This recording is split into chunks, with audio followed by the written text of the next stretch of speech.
Hello, everybody. Welcome to the show tonight. It's time that we once again convene to discuss all things Seattle Seahawks. I am Brendan. That is Brandon. And we've got a game to talk about tonight. We've got a big one. Well, every game's big in the NFL. You only play 17 of them, right? Oh, you better believe it. They all count. They all matter. Yep. So we got to set the stage for this upcoming game against the Arizona Cardinals, our first game of two against that team this year. So, how are you doing tonight, Brandon? I'm doing really good. Hoping we can get back right game. Hope we get the fan base re-engaged. Those that have been led a little astray off the back of this Bengal loss. But I'm doing good and still feeling really overall really good about this team. And as you should be, I believe. I believe that there's a lot of things to be happy and encouraged about when it comes to this team. And I think that after this game, people are going to be more on board with things. I think that it's people are going to turn around on this one pretty quickly. But first, I guess we can open up with a little bit of news from the team, but basically just injury news, right? We've got some injury things going on with the Seahawks. The whole offensive line is either limited or out of practice right now, so we don't know what kind of offensive line we're going to have yet. Charbonnet was a surprise scratch. He is not practicing right now. And maybe this explains why he barely played against the Bengals. Maybe there was something going on there that we just didn't know about. Metcalf's not practicing, but I got no concerns there. I don't think there's any concern about him not playing. We've got Trey Brown. It seems like he's all the way there now, so that's obviously good news. He had a toe injury yesterday, but things look good there. Artie Burns working his way back. Looks like he'll be able to play. Lockett looks like he'll be able to play. That's really about it. So that's the injury stuff. Cardinals actually look like they're going to be down their best cornerback with Hamilton missing practice 2 days in a row. Buda Baker expected to return. No Kyler Murray, though. Some people were saying that Kyler might play because he was practicing this week, but that's very clearly, I think, a Jamal Adams type situation where he needs to practice for a few weeks before he can actually play. Yeah, agreed. I see it the same way. There's no chance I see him playing this week. We know no James Conner. We've known that for a couple weeks now. He went on IR a couple games ago, which is a big deal. He was their MVP through the first several games. We've got a couple other little depth things going on there, like Wilkinson, one of their offensive linemen, got a neck injury today, and now we don't know what's going on there. A couple guys on like the offensive and defensive lines, but that's basically a pretty good rundown of what's going on with the injury situation. So, with all that being caught up on, let's jump into the fray here with these Arizona Cardinals. Let's talk about them the best that we can. Broadly speaking, though, you got to say this team has looked more competitive over the first month plus of the season than we expected, right?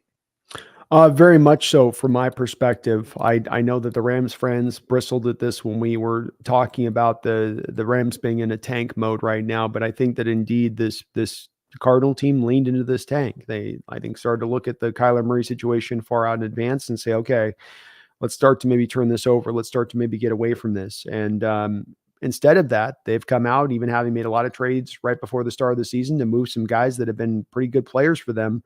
Instead of that, they've actually been a really, I don't only got one win on the year. It is against the Cowboys.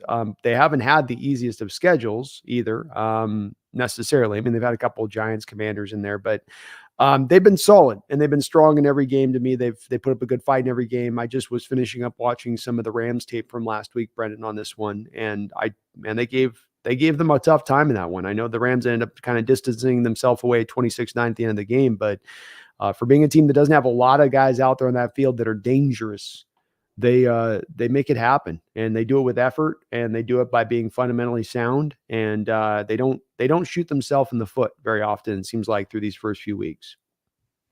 Yeah, that's the sense I'm getting too. So, do you think Jonathan Gannon might actually be pretty not bad after all? After every indication was he was going to be awful, is he actually maybe doing okay?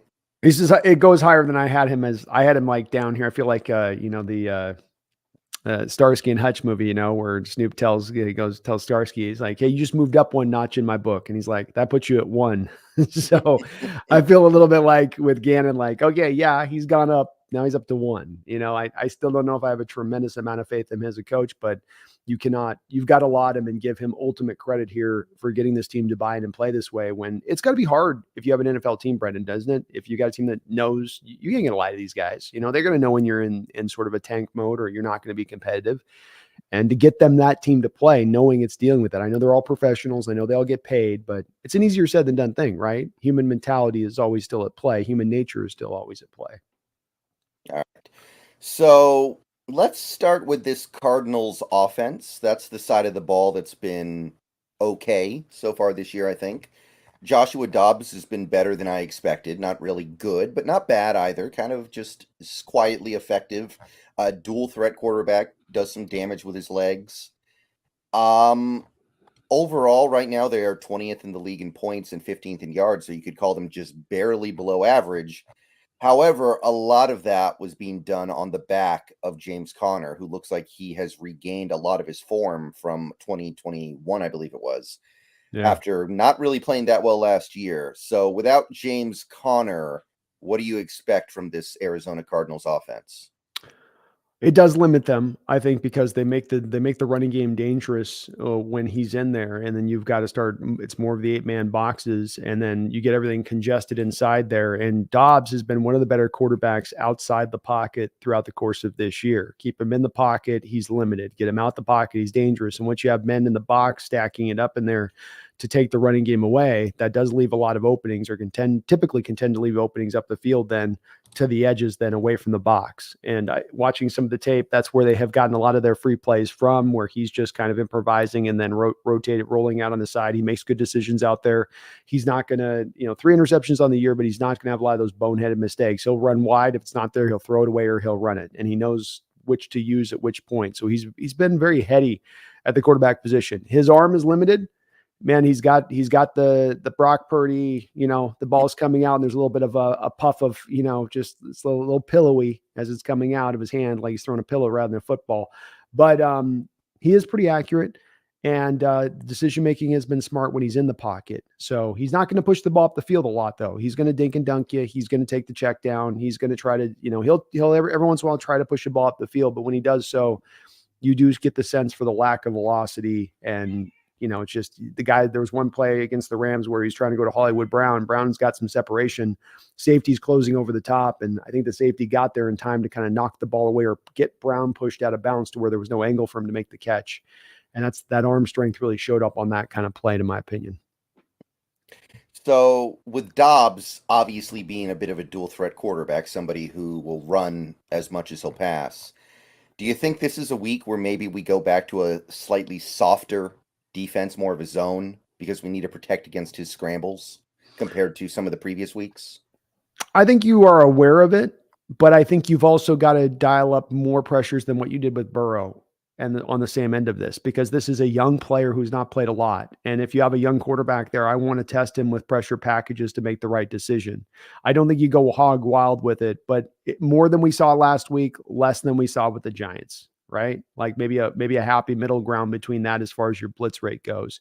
I think having a little bit of a spy situation with Jordan Brooks in this game at times might be smart with him, because I don't think he's as cleanly going to go through his reads and always find the opening in the hole in your zone, to your point on running some of the soft zone. Like, he won't always find the right decision. He ain't going to be like Stafford or Goff or even Dalton on being picture perfect on his pre-snap reads to post-snap execution. So I would trust in that a little bit, but you got to run some of those pressures, because you know what that does to those young quarterbacks, Brendan. It makes them really jumpy, and it gets them making bad decisions more often than not. So without James Conner, this offense is kind of all about Hollywood Brown, who you mentioned a minute ago as their playmaker. He's having a good year so far. He's on pace to have one of his better NFL seasons so far. He might have 100 catches. Not really efficient, but he is making some big plays. So one thing that I've really noticed, though, is this Cardinals team seems to really like doing end arounds and getting the ball in the hands of their wide receivers via the running game. Rondale Moore alone has 11 rushing attempts so far this season. And that was something they actually used to some degree of effectiveness against the Bengals. Misdirection. Seemed like there was a lot of that going around. Yeah. Yeah, taking advantage of the aggressiveness of the Bengals defense, which we didn't do. Right. So I would expect to see more of that because when they don't have Connor to just plow it up the middle, they got to rely on a little bit of misdirection and trickery to make things happen. Yeah, and then your backup backs don't really have. I mean, they've used Rondale a little bit, even at times as a running back here and there, which is interesting use of him because he's kind of unique. He's got that extra speed that nobody else has there. I mean, when Keontae Ingram's in there or Damian Willis is in there, Williams is in there, those are just kind of grinder backs. You know, they're not going to be guys that are, you like, to your point, going to be able to hit on outside zone or pitch plays or work to the edges. So, you know, they are a little limited with those backs. And Connor's that way too, kind of. But Connor's a real difficult guy to get down, even knowing he's going to attack between the tackle box. You know, he's going to be an AB gap runner, but he does that well. They don't have the speed necessarily to counter you now with these guys they got in there. So it does limit them, I think, offensively speaking, in their ground game. But the fly sweep element's going to be in play here. Even Hollywood Brown, a guy that's not a fly sweeps guy, has got a 1 carry for 29 yards on the year on a fly sweep. So, you know, they will use that part. They will test you because they don't have the backs who can do it by that way. Yeah, I think there's this one play where they did I think they had like one of their wide receivers line up as the quarterback and do the wildcat, pretend to hand it off to the fly sweep guy, and then go the other way, and it worked really well. So it seems like this offense has to rely a little more on trickery now that they don't have the James Conner effect. But another guy on this offense really worth talking about is Michael Wilson, who has been awesome Yeah. so far, and I liked him to a point in the draft. I didn't like him that much, and I'm surprised to see him being one of the best rookie receivers so far. I think something that's been said that we have to carry forward when we look at this upcoming year in scouting as a recent trajectory of guys at the receiver position, specifically, Brendan, that have started to, as a trend, show itself up. And that is that receivers that go to the Senior Bowl and perform really well at the Senior Bowl tend to do very good as pros. Cooper Kupp, Senior Bowl wide receiver. Puka Nuka, Senior Bowl wide receiver. Tank Dell, Senior Bowl wide receiver. Michael Wilson, Senior Bowl wide receiver.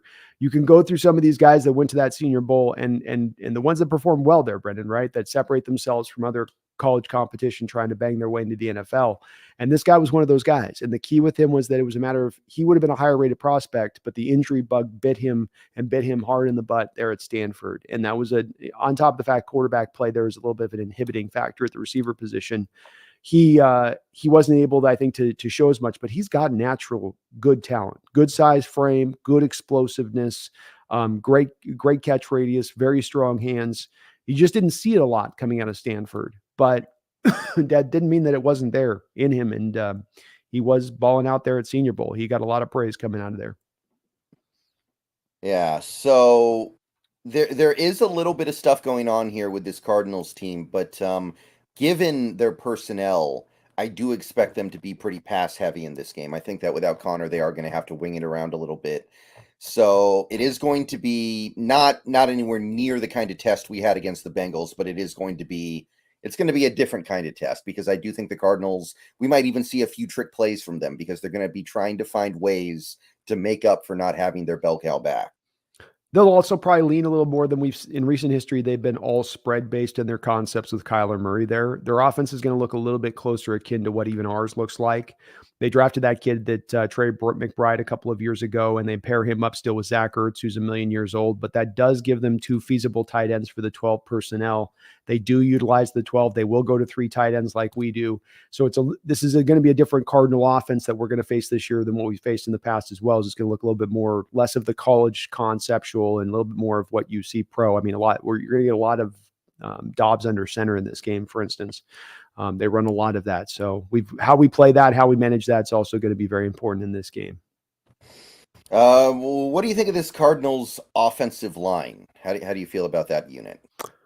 I think the tackles are doing pretty good to my eyes on the game film that I've watched. I think Paris Johnson's acclimating himself well over at right tackle so far. We thought they're going to do him at guard, but I've seen him at right tackle. And the tackles seem to be doing pretty good, especially in this Rams game. Rams don't have a lot of edge rushers, but they weren't able to do a whole lot up on the edges. Now, where they were able to get some work in and where I've seen some other teams have some success is in the interior. You've got to go after this Cardinals offense offensive line from the inside. If you're looking for a guy to me to say who's going to have maybe a breakout game here or be a guy to look at in this game, Dre'mont Jones, to me, this is a game where he could really go out there and hunt. And Aaron Donald had some really freaky moments there with the Rams going up against him where he just wasn't, there wasn't even a close to being blocked. And it was, a just completely whiff kind of block on there. So I think that's where we're going to get our pressure in this game in a lot of respects, because the tackles are going to hold up relatively well. But that's the place to attack, to me, is up in the middle of this offensive line. That's where they are most vulnerable. That into those interior three center guards on both sides. Yeah, left guard is Wilkinson, who showed up with a neck injury, DNP today. So they might not even have him. He's been awful. PFF hates him. They think he's one of the worst players in the league. And then you got Will Hernandez on the other side. He's been around a while. And he's never been really liked at any of the spots he's gone to either. He's never been a guy that's like, yeah, Will's one of the answers for us on our line. The Giants fans couldn't wait to get rid of that guy out of there. Yeah, first round pick, right? Yeah, a guy was highly touted, just never did the light go on with him. And it's this. There's so many snaps just watching the couple of their games of quick DJ Reader with the Bengals, and there's going to be some quick pressure potential from the inside in there. And Dobbs is hard to get down. He's a quick little cat and he's escapable, but man, that's where when I look at the biggest weakness for this team, I know playmakers not so great, running back not so great, but it might be the interior line for the Cardinals that is their most weakest point on this offense. Yeah, and I've never heard of their center before. I got to be honest. Froholt, never heard of him before. You got me on that one in too. It sounds relatively familiar, but I can't place him. What was he? He was a Razorback, drafted 2019 in the 4th round. Okay. Yeah, I'm blank. We usually have seen a 4th round guy. We would relatively would remember him, but it's not ringing any bells to me. But yeah. That's especially with Elijah Wilkinson being questionable and not at his 100%, because their backup Dennis Daly, Keith Ishmael. I mean, it's going to still be even more exposed at that point. So this is where we come back to the pressure stuff too, Brendan. What's been the best blitz look for us? The two have been sending either Witherspoon off the edge as a slot blitz guy, or double A gap pressure with Jordan Brooks and Bobby Wagner right up over the center, right? And Test, you got a backup guard in there. You got the weakness of that line. This is where I go. That would be a part of my attack if I'm the Hawks that I would lock into utilizing a lot, even if it's just to show them it a lot, not necessarily to send the guys, but just to constantly make Dobbs think about it coming and then drop out of it, even at a high prevalence. So Zach Ertz is putting up okay numbers. He's got 24 catches through 6 games, but do you think he's actually still good at his advanced age? Do you think he still has plus play in the tank for this team? I think that he's maybe a marginally above average center at this point in time. I mean, he's been in the league for over 10 years. He's probably reaching to that stage of his career Greg Olsen was, right? Kind of a similar trajectory where when he's on the field, I know Greg wasn't functional at the end very much, but he's maybe a little more functional than Greg, but probably the same point where the body's not really well held together anymore. It's like one injury away from probably being decimated. But here's the thing, Brendan. I mean, they took Trey McBride in the 2nd round not 2 years ago, a guy that neither you nor I were particularly high on, because we had a lot of Hawk fans that were looking at him as a potential option at that time. And he's not been able to crack Zach away, right? And that's one where that does speak to me of, well, where is that Trey McBride sucks? He can't crack into that spot where this really should be his time, year 3, or it's older than dirt, but you can't. That leads me to believe it's one or the other. And so probably a bit of both, actually, rather than being one or the other. It's probably a little bit of both. So that's a pretty good rundown of that Cardinals offense. They got a little bit going at receiver because Michael Wilson's so good. But other than that, there isn't really a lot to talk about. They're getting some okay play from their tackles, like you said, their quarterback. But as of right now, it's a bad NFL offense. They're 20th in points, and that was with mostly James Conner. Now without him, that's a bad offense. So yeah. You mentioned Dre'mont Jones as somebody who you're looking for to have a big game. That makes a lot of sense to me. Is there anything else you want to see from the defense in this game in particular? I think you've got to the zone stuff and the mixture of it is totally true. But then at the heart of this has got to be a game where you force, much like you would with a Brock Purdy, You can't let Josh Dobbs beat you escaping out the pocket, making throws outside the pocket, number one. So you've got to get your contain right. And this is what might impact a little bit the edge rush. On top of having the good tackles by the Cardinals, you're going to want to mush rush it, right? So that you can keep Dobbs contained inside, because you know how dangerous he's been when you've got to let him get outside the pocket. So you've got to contain that, but then you've also got to force Josh Dobbs to beat you down the field with his arm. You can't let him dink and dunk you. You can't let him Brock Purdy you to death, because he will. And I'm watching his tape. He's not going to be an impatient quarterback back there. He will take what you give him. He's locked in that realm, and he's going to make smart decisions with that. So that's where we get to some of the blitz looks. That's where we get to some of the maybe more pressure-based looks from the Seahawks in this upcoming matchup, just to a degree. And I don't know if we're going to get that or not, but I would try to mix that up a little bit just in this game between those two things, and keep him on his toes. With a rookie, you want to send a lot of different looks his way and keep him thinking.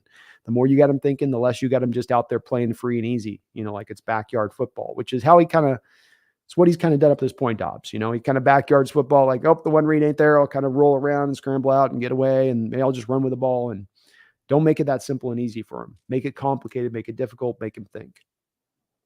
Right. So I was looking at some data this week from PFF, and they had blitz rates. It's hard to find some of this stuff, but they have blitz percentages for each team.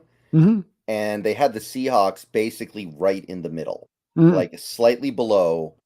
And the reason why they were below was actually because they had a low percentage of run blitzes. In terms of pass blitzes, they were actually slightly above average, right around average, which is obviously a huge departure from most Seahawks teams in recent memory. It was around like, I think it was somewhere around like 28%. Whereas I think last year it was 15 or 16%. That's right. Your numbers are correct. So you're hoping we can kind of keep that ratio up, right? The whole thing I've been banging on for years with this and talking to you about it is that the Seahawks needed to dial up more pressures and blitzes. But it's not a matter of I'm looking for them to go to Blitz City and turn into a top 5, top 10 unit. They needed to take themselves from 28, which, Brendan, when you talk about last year, I believe they were 31st with that 15% rate. So you needed to take yourself from back end 31, 32 and move yourself up into the middle of the road. And tell me if you're buying what I'm selling on this in the respect of what that does, Brendan, and what it did over the years. And part of the reasons that teams could find solutions for our defense was because of the predictable nature of the defense, right? Both predictable by the coverages you ran, but also predictable by the thought that you're not going to blitz. I know you're dropping into soft zone coverage to depth, and I know you're not blitzing. Those are the two things I can say with almost ultimate certainty on a Seahawks defense when I played you for years online. So when you take yourself from 32 just to 15, you're taking yourself from we don't ever blitz to we will blitz occasionally on you. And that alone can have a huge effect to now remove from that quarterback's thought process of, I know with almost 100% certainty, this one thing will not happen on this play. I can take this off of my processing. I don't have to process this within my play now. To now I have to have it processed. To now I have to think about, wait, they do now start to blitz a little more. Now I got to think about it a little bit more. We make them think. We add an advantage onto the table instead of removing it off like we had in years prior. And I think that's what you got to stay in there, Brendan. They don't have to get to top 10, but they got middle of the road can have just as much of that powerful effect when you're coming from 32 to 15 as going from 15 to top 3, right? Wouldn't you say it's kind of an equivalency? Are you buying that? No, yeah, I'm totally on board with that. I mean, this is the stuff we've been calling for a while now. Just do something different, because what we were doing had not produced noticeably good results for years. Like, it produced a couple above average years, a couple average years, some bad years, an awful year. Like, you had to try something from a different angle here. And some of these teams, like even a team I would say like the Cardinals, even though they basically blew up their coaching staff and front office this last offseason, when you are running the same thing for years and years and years, and eventually it gets up to decades, they're going to get really familiar with what you do if you never change it. I think that even a good defense or a good offense, eventually it gets stale against your divisional opponents in particular. So you had to do something to change it up. And my only hope, what I'm really hoping for, is just the players continue to do it well. Because like we talked about a couple days ago, the moment they stop doing it well and start giving up a lot of big plays is the moment we go back to it, the old stuff. It's very true. It's very true. Carroll gets a couple of deep shots hit over the top because he's blitzed, and he's certainly going to get into that dodgy ways. But this is where we get to the encouraging part, the change of defense to allow you to have zone drops with the outside linebackers, bringing personnel that are accommodated and understand how to blitz, how to time it up, how to, Jamal in that time blitz on Daniel Jones. He showed off that one moment he had in that one game to do it, where Daniel Jones, he shows you it's not just about his little bend and quickness he brings. It's also about his understanding of not to show my hand. Daniel didn't know he was blitzing. I guarantee if Daniel known he blitzing, he wouldn't have turned around and had him right there and been shocked by him. But it's because he waits till Daniel's head's turned around before he starts taking those final steps to the line of scrimmage, timing it right before the snap happens, and then able to have forward momentum and be, almost at full speed within 2 steps off the snap because of a little bit of that timing he has for it. You got it across the line. Jordan Brooks, Bobby Wagner, Devin Witherspoon. You got the man corners. You've got the setup now to be able to accommodate it, to bring it successful. So it's not like it was if it was in 2018-19 where you didn't have the guys. So Brendan, to your point, if you tried to run the blitz with those guys, you were going to be likely to give up the big plays because you didn't have the players that were programmed in their being and how they were built as football players to execute those type of plays. Right. Back in 2018, we did have Coleman on the blitz. I always thought he was a pretty good blitzer at the nickel corner. But other than that, you're right. We didn't have a heck of a lot going on there. We just didn't bring him a lot. We did send him to, but we didn't send him a whole lot either. That's the thing. He was good at it, but even the guys you had were good at. Bobby was good at it. Didn't send him a high rate of time to take best advantage of that at times, maybe.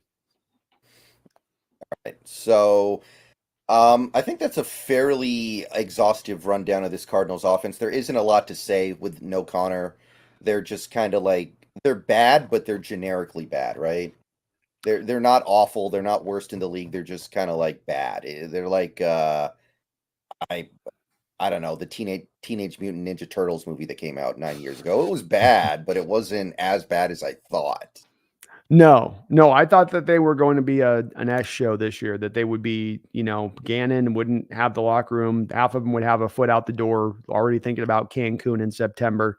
But that's not been the case. He's got the buy-in. And when you got the NFL talent with parity across the board, if you got a team buying in and playing strong and playing hard, that's worth something. That's going to make it a tough test against you, no matter what the talent discrepancy might be between the two teams. Let's see here. Jeffrey A. Thistle, thank you for the $2. Oh, God, we're about to lose to the Cards, huh? I mean, hope not, man. I hope not. They don't even want to win, really, right? They won the one game they really wanted to win this year against Dallas, and now they're like, okay, let's just put up a fight and lose every other game we play. If I had to say, you gotta make a guess on this, and you gotta have a your gut instinct on this. Has that owner had a conversation with Gannon about that? Like, I'm not going to tell you to out and out lose, but if we have a situation like Lovie Smith last year at the end and we're driving down and you can, just maybe, take a knee, metaphorically speaking. Do you think that conversation's happened between those two at some point? Yeah. I mean, they did blow a 28-7 lead to Daniel Jones. I'm just saying, I wouldn't be, especially this Caleb Williams year. This is a unique quarterback out there. I know he had a bad week this last week, but and understanding they are not sold in on Kyler Murray, Brendan. We know that, that they're not bought in on him. That being the case, you're right. It doesn't mean out now that they're trying to just tell their guys to lay over, but it comes down to certain decisions in the game, whether to go for, whether to punt, whether to play conservative, whether to play it like, maybe not going to have the just, let it rip kind of Cardinals. Who knows? We'll see on that. But I don't think, Jeffrey, I think we're going to be good this week. The loss last week, I think, causes this game to not really be in the realm of being a game you'll overlook this opponent. If you've been 4 wins in a row coming into this game, maybe that's something we'd talk about, but not after the loss last week, not after having 2 losses already on the year. I think this team will take them seriously. And I'm expecting actually this to be a pretty big, I'm not going to say beat down, but I don't think that this is going to be a particularly close game. Yeah, I'm not feeling too badly about this one either, personally. We'll talk more about it at the end of the show. But speaking of Caleb, have you heard some of the new reports?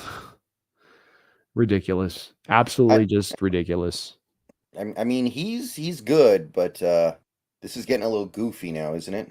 I don't like the diva stuff with quarterbacks. I don't like it. I rail against it. I really, really hate it. And I wish it would die out as soon as possible in this modern era.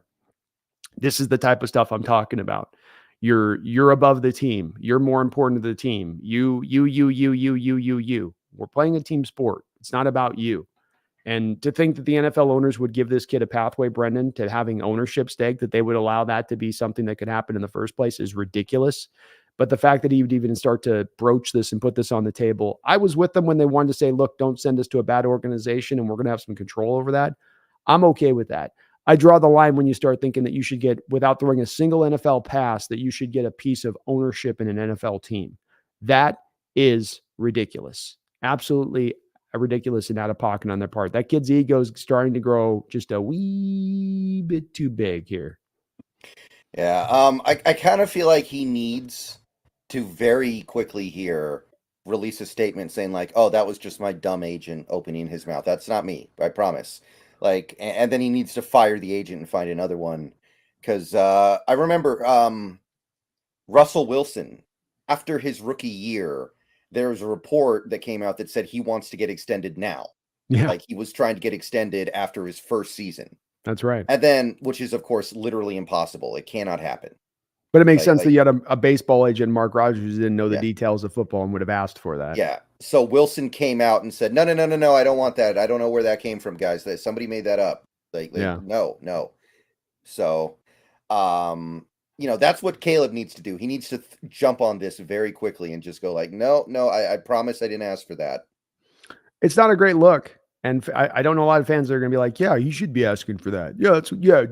Get your ownership stake without ever playing in the NFL. So a defensive tackle who's played 10 years in this league, no, he shouldn't have an ownership stake. He's had his body beaten over 10 times, gone through 30 surgeries. But no, because you're a quarterback, you should get an ownership stake. Get the F out of here. Like, put the ego away, quarterbacks. You aren't that special. Sorry. I love Caleb to death, but it's completely ridiculousness on his part. He's feeling himself. It's almost kind of like he was like, the people didn't blow back on me for saying that I wasn't going to accept going to the team that picked me. Maybe they'll like they kept trying, like maybe we can push a little bit further and see if they'll let us get away with this. No, we won't. Do you actually think he'll go back to college for another year? Do you think that's a No. possibility? No. It's 10 million to go back to college next year. He makes great. That's a lot of money. That's your base salary as the number one overall pick. That's not the guaranteed money. That ain't the signing bonus. That's your base salary as a number one overall pick next year in the NFL will be the $10 million you're going to get in NIL money. Now, is that 10 million still going to be plenty enough to allow you to live and have a great, yeah, sure. But you're turning down a chance to start your contract and get it rolling in the NFL. And that's also turning down like $40 million, $50 million of signing bonus guaranteed money right in front of you that you're turning down now. I know they have Lloyd's of London insurance policies and all that, but I think what he'll do, Brendan, is he'll force the worst case scenario, he'll force a trade. And that team, like we've talked about, will make the trade as they have in the NFL past. When Elway pulled that card, when Eli Manning pulled that card, those teams didn't hold tight and go, no, we're taking Eli. No, we're taking John. No, they said, well, fine, we'll find a trade partner, and they'll find somebody out there that'll give them a king's ransom for it. No doubt, it's Caleb, and that'll be the way it plays out. Worst case. Yeah, I actually watched a documentary about the Elway situation a little bit. It was pretty interesting. Was that the Elway to Marino? No, God, I think it was on NFL Network. I don't remember what it was called, but it was Ernie Accorsi was the GM of the Colts at the time. Mm-hmm. And he was like, I had to lower my offer. We got it down to a future first. The guy the Broncos took fourth overall, who was an offensive lineman, and their backup quarterback or whatever. Yeah. And apparently, like, Accorsi didn't even know the trade had been greenlit until he came into the bill, until it got announced on the news. Like, the owner just did it without him.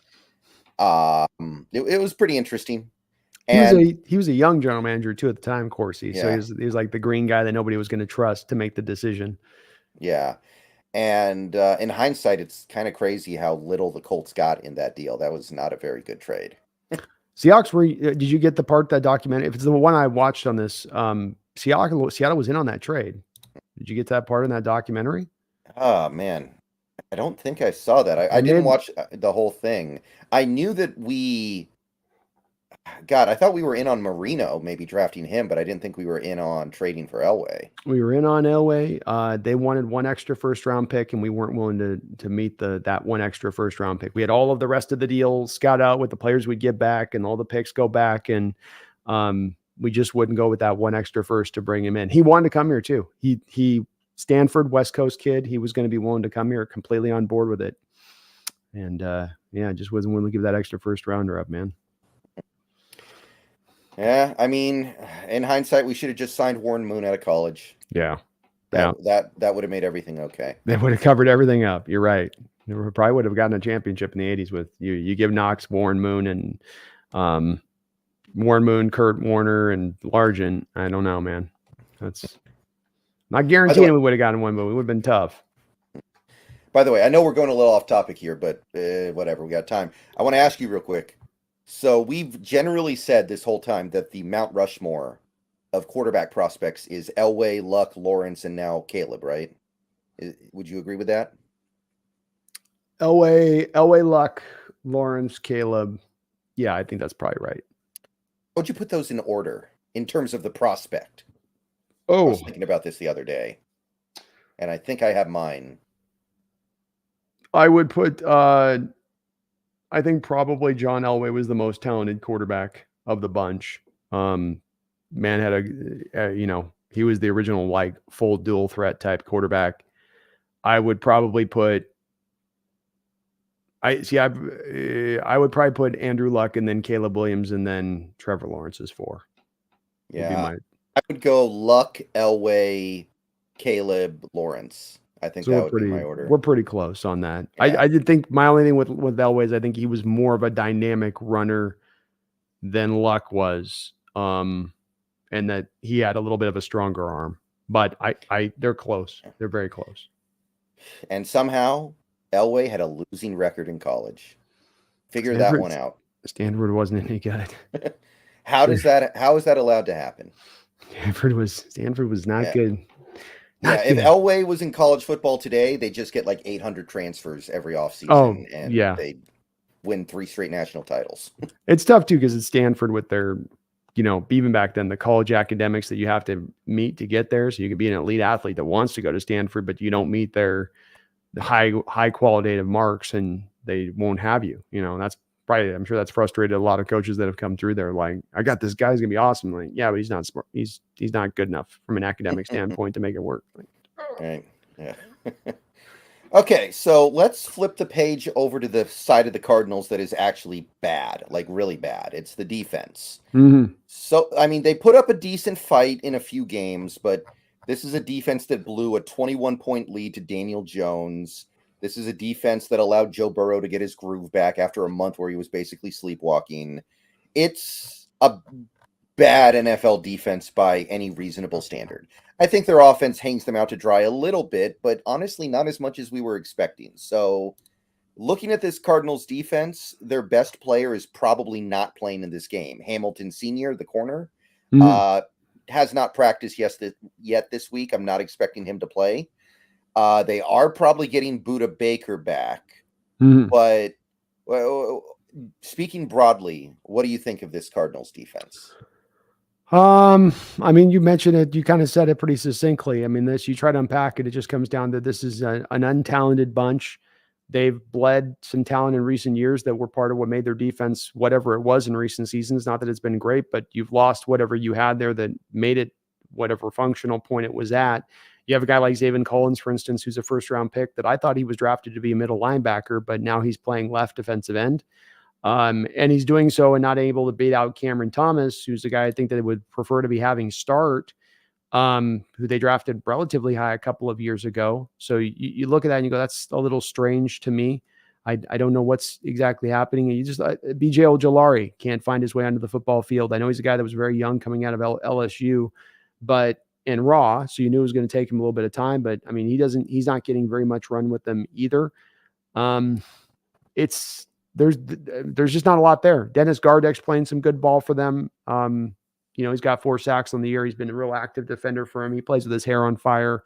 He's a fun guy when you watch the tape and it stands out. But when you watch the rest of the tape, they play fundamentally sound. They like the offense. They're not going to beat themselves. And this is where you give Gannon the credit for getting this team to the place of doing that, not having the talent, where he's saying kind of, okay, we can't control the talent, but we can control the things we can control, the penalties, the ability to not have stupid turnovers and just those kind of things. This team does that really well, even defensively on that side.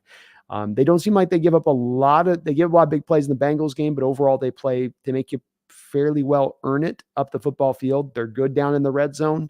That's the one place where it seems like they do tighten up a little bit down there, but you've got playmakers all across the board that can expose and absolutely just shred this defense in the way that it's structured. There's nothing here. There's nothing there, as they say. Yeah. By the way, to all teams in the NFL, somebody trade for Dennis Gardeck. Somebody get him out of this division. He's like the only thing holding this defense together, and you will not regret the Dennis Gardeck thing. I've always liked that guy. Yeah, he's a hard player, and he's been fun to watch on the tape for them because he's like a guy now feeling like he's getting his chance, Brendan. You know, this kind of player that you'll bounce around the league a little bit and you're not getting a really starting opportunity. And then you finally get that one opportunity at one place and you're going, I'm seizing this. And you can sense his spirit on the field of, I'm seizing this opportunity and I'm going to let this thing rip. Yeah. So I'm looking at it. They got Marco Wilson, maybe as their number one corner right now. He's the guy who threw the shoe in the college game. And he seems like he's been really bad so far, as near as I can tell anyway. Yeah. It seems like he's been a bit of a disaster so far. They got a Keitrell Clark, who was a nickel corner in this year's draft that I kind of liked. I feel like he's made a couple of good plays so far, but he's not graded well by PFF, so consistency issue there probably. Same thing with Wilson, who's 41 in coverage right now. He's got 44 targets, 35 receptions allowed by PFF. And yeah, their interior defensive line, they've got Dante Stills, who was another guy I actually kind of liked a little bit in the draft, but he's a rookie playing on a bad team. You get what you get. Their starting left end, Ledbetter, is actually showed up on the injury report today, so maybe he doesn't play. Who knows? It's hard to find much to even really talk about here. Most of these guys are just kind of like, It's our job to do this here, say. Brendan. Yeah, I mean, it's our job to give you folks to break this down on this defensive side of the ball to say, well, this guy's got these flaws, or, you know, here where you'll go after the scheme. This is an undermanned group, as you're going to see against. We're going to play them twice this year, but we're not going to have another NFL team that we fit up who is this weak defensively and not even in the neighborhood, not even in the same city, not in the same freaking time zone. They are as light as you get on the defensive side of the ball. And this is why when we say, well, they're tanking, the defense is the representation of this. Is example exhibit A, Your Honor. You know, I've got nobody on this defense that's going to make a Pro Bowl. Nobody's going to sniff an All-Pro. And there's Buda Baker's your only playmaker on this defense. I mean, he's going to have to go out there and be Superman throughout this game because the rest of the defense just doesn't have it. And it's kind of been surprising to me that they've been able to kind of hold it together as well as they have, in my opinion. You know, that's the part that me is a little bit shocker, is the defense just hasn't been completely. Now they're giving up what? We got 26, 34, 35, 28, 31, and 20. But on paper, this would be a defense you look at and say they'd be giving up 40 a game, regardless of the offense a little bit. Yeah, Buda Baker's the one guy to look out for, I guess. I mean, he played his college ball in the state of Washington. I'm sure he looks at Seattle games as being pretty big games for multiple reasons, but one of the reasons being he's kind of local. Yeah, so watch out for that. He's been a good, and as Huskies that haven't always had great success in the pros, he's been one of the Huskies who's been a really, really fine player. He's on a contract extension with them. Really would like to actually see him traded here before the deadline, to be honest with you, from the Cardinals' perspective here, because he's not going to be a long-term answer there for you. And why not, send him to a place that could use him somewhere else and then offload the assets? I say that, well, then the Niners trade for him and I look like a complete ass, Brennan, but I just feel bad for the guy. I want to see my Huskies have a chance to be in a place where they can, shine in a nice spot. Yeah, you ever kind of get the feeling that some of these teams are just being lazy with their blow up? Like the Broncos haven't traded anybody yet. Like the Cardinals are another example. Like, strip down already. Come on, guys. Yeah. Like, I know Jerry Jeudy completely destroyed his trade value with the way he was acting last week, but you still got to trade him. You got to move him. Yeah, I think I'm very much kind of like extreme about that, where if you slide in that stage as an NFL roster, then go, don't half measure it, go all the way with it. Cardinals, you move Simmons and Josh Smith at the start of the year. And I mean, so lean into it, and get what you can get, and don't get turned over in your mind of getting the appropriate amount of value, especially the Broncos perspective. You've had so many picks that have been pulled out of your pocket and lost assets. Why not start to return some of those assets, recognizing this team is nowhere close? You're nowhere close. Your defense is falling apart. And that was the one thing that you could sort of lean into and say, this is a strength of our ball club. So yeah, I'm with you, man. Lean into it. Let it rip, Yeah. I guess all these teams must be calling Steve Smith and asking him if they should trade for Judy before they do it. Yeah, maybe so. Boy, Steve put some shade on him, didn't he? Did in the most creative of kind of ways of doing it. But I mean, yeah, Judy had that coming too. His attitude has obviously sucked since he's come in the league. I mean, he's a guy with so much promise. Everybody was trying to hype up to me that he was instantly the best route runner in the entire NFL. He's showing pros how to run routes. It's like, yeah, but he can't catch. It's one thing. Run routes, you kind of need the hands on top of the route running there to make it work. But yeah. Anyway, back to the original point. Somebody trade for Dennis Gardeck. You won't regret it. He's a lot of fun. He is a lot of fun. He'll help you out. He'll help you win games. So we've got Kazir White, who I think is a safety that they have that has kind of bulked up over the years, and he's playing middle linebacker for them now. He's been okay, I guess, but it's kind of crazy that the Cardinals spent back-to-back first-round picks on inside linebackers in Simmons and Collins, and their current starting inside linebackers are Kazir White, an Eagles cast-off, and Josh Woods, who I don't know who that is. Yeah. Yeah, they said we're going to build our defense with our linebackers, and then bailed off. They've turned one into an outside linebacker. They didn't know what to do with Simmons. They got so confused by him that they gave him away for, a half a chunk of cheese. And I don't get it. This is also why, Brendan, why are the Cardinals bad for years? Why don't they turn things around at times? Why are they the organization in this division that's obviously lagging behind the other three, in my opinion? Because of the way that they run things and their decision making. And you can find it all across the board, from how they've drafted to how they've spent their money to not having a clear philosophy in place of what they're trying to get done. There's a big thing with Cardinals to me of just throwing it at the wall and see what sticks kind of approach to things a little bit.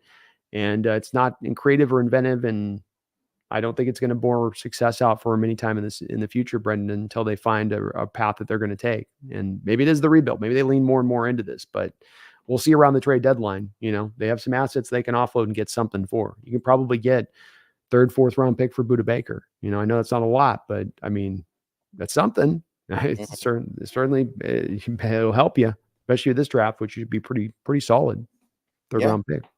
Better than what you're going to get when he leaves in free agency, which is not a heck of a lot. Very true. Very true. I guess one more interesting player on this defense would be Kevon Wallace.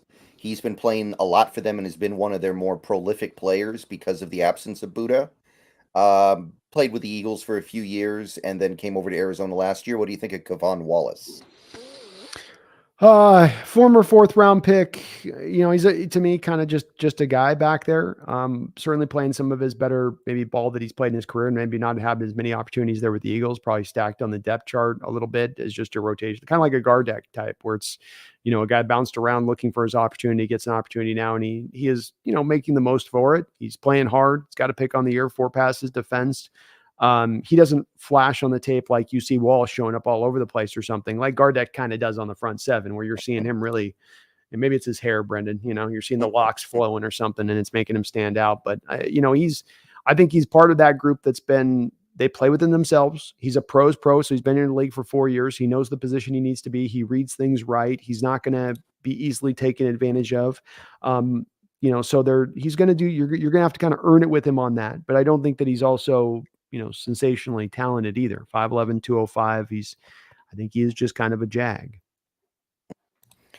All right. So I think that's really about what we can say about this Cardinals defense. They're bad. They're not the worst, but they're starting to move towards it. Budda Baker might give them a little bit of a boost, but they're missing a couple of key corners. They're missing some guys in the front seven. By the way, Jalen Thompson, who has played quite a bit this year because of Buda Baker's absence as well, he's also not practicing yet, I don't think, so he may not play. So what are you looking for from this Seahawks offense in this game to attack what the Cardinals do and don't do?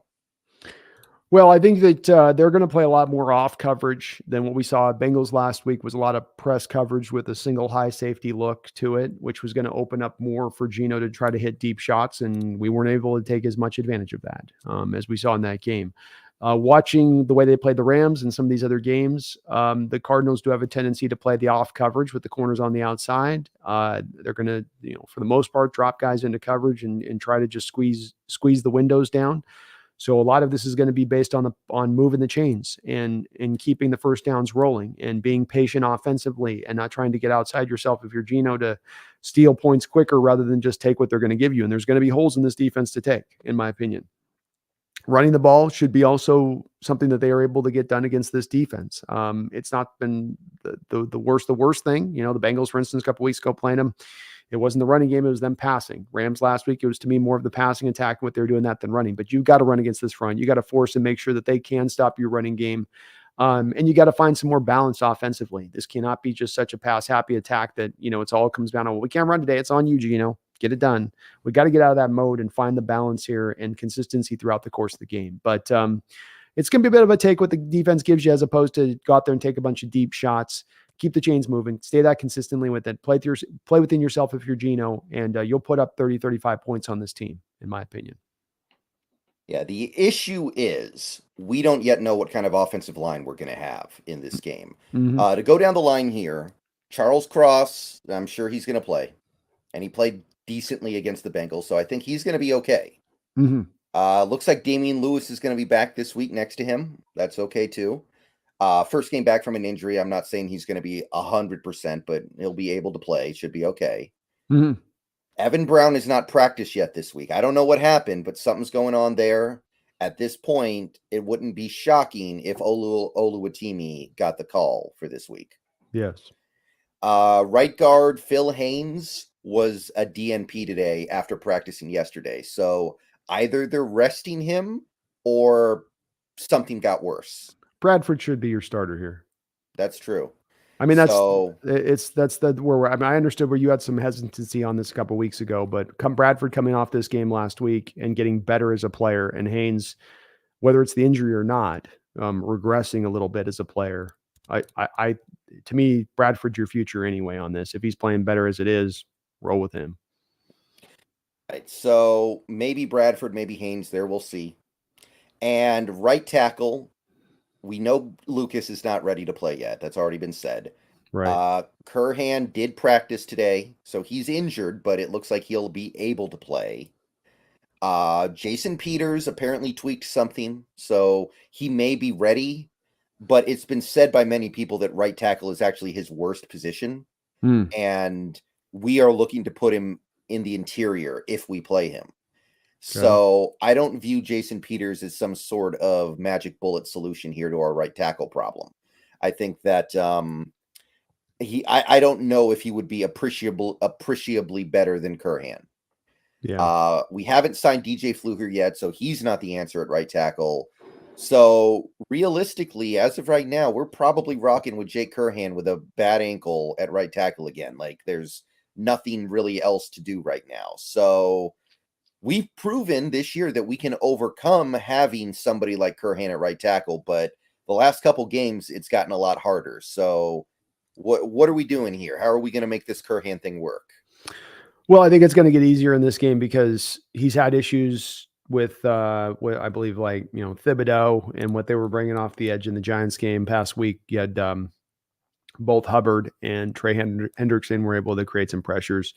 It's a mighty big drop off to Zaven Collins and Kevin Strong, Dennis Gardeck a little bit coming up. Like they're not really going to be able to test you in the way that you could be tested before. And having Charles Cross back out there and getting rounded back into shape does now free you up to more lean. Like before when you had Stone and Jake, you had to sort of share the load on the help. now you can lean a little bit more of that help, I think, to Jay Curhan's side. You're going to have to overcome it. This is also the point for me, Brendan, on needing to stay balanced and not allowing that defense to pin its ears back, because what's going to put that tackle in the biggest bind, that injured backup tackle, that defensive end across from him being able to know it's a pass play and knowing he doesn't have to play the run and coming at 100 miles an hour. You've got to me, find the protections there for Curhan, find the balance in this game that you've not been able to find throughout the most of this year in the running game for the most part. Not that we've been bad running, but we haven't been able to find consistently make it go through the game to be able to kind of keep everything unpredictable, offensively speaking. We end up getting very predictable when we have to just end up passing all the time. And I don't want it. That's, to me, as we saw last week, that's when you're going to see Curhan at his worst. Because he's just not good enough to hold on out there if that's going to be the case throughout the course of a game. So big onus on this game and running the ball to get over the offensive line woes that we're coming into with this. Yeah. My concern is that we could not run the ball against the Bengals, and that was one of the worst run defenses in the league. And it seemed to me the interior offensive line just wasn't getting it done. Like, we had guys getting it done, like Bradford's run block rate was insanely high.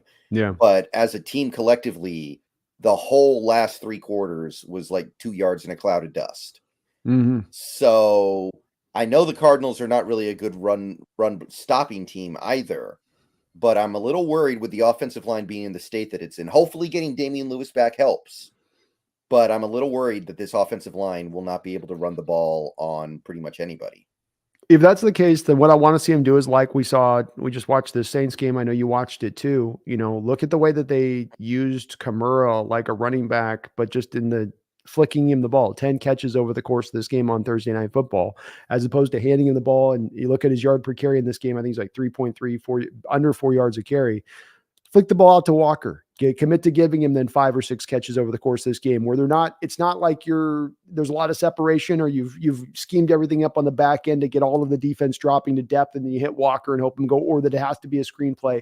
But you just have some moments in this game where Geno drops back, looks down the field for a moment, flips it out into Walker. It's a whole pre-programmed play just to get him the ball out in space and an opportunity to maybe work with the ball out there and be dangerous with it if there is no holes to be had. So that's that point that we weren't last week, Brendan. Get creative in your approach to get your playmakers the ball. Don't just simply, we hand it off, we're not going anywhere. Where's the screen game? Where's the bubble screen? Where are the fly sweeps? Where's the use to the edges here? Where's the creativity, Mr. Waldron? That's what you got to start employing here. Help your offense out when it's ailing like that. That's when we talked about the blame game last week, it's one of the places where Waldron had to have some of that blame thrown right up onto his plate. It's a heaping helping of it because of the fact that he was not helping that offense out in that game call. You weren't giving Geno free and easy completions.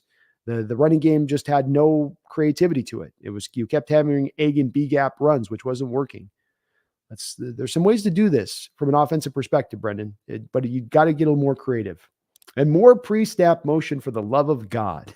Like so much doing the cut-ups again. Yesterday, Brendan did the show, showed about 28 cut-ups of Geno Smith and on his throws and what was going on. The lack of pre-snap motion throughout the course of that game was kind of staggering to me. This is where this game is going in the modern era, and you're just completely immobile off the snap with your guys time and time again, and I don't know why.